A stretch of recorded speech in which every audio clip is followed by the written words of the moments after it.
One of our next guests was violently assaulted in D.C. and discovered it was one of the crimes not reported in public statistics. Her name is Anna Giaritelli, and she joins us now along with D.C. Police Union President Greg Pemberton. Great to see you both. Anna, I want to start with you.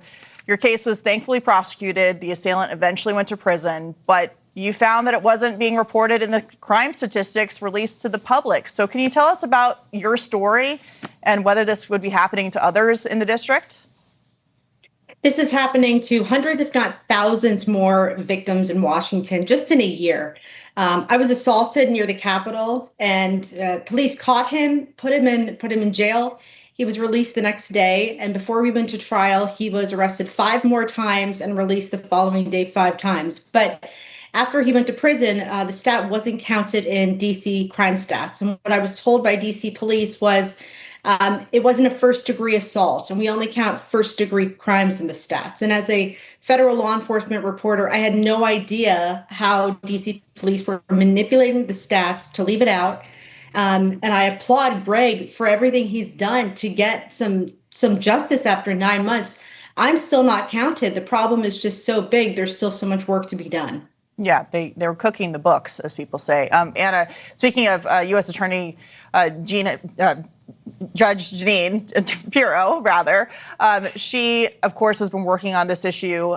The D.C. Police Union have accomplished a lot with this situation and bringing it to light. But as you mentioned, Greg mentioned, and the U.S. Attorney has mentioned, there's still a lot to fix. What is your perception of what needs to be done? And is this happening not just in D.C., but in other cities across the country?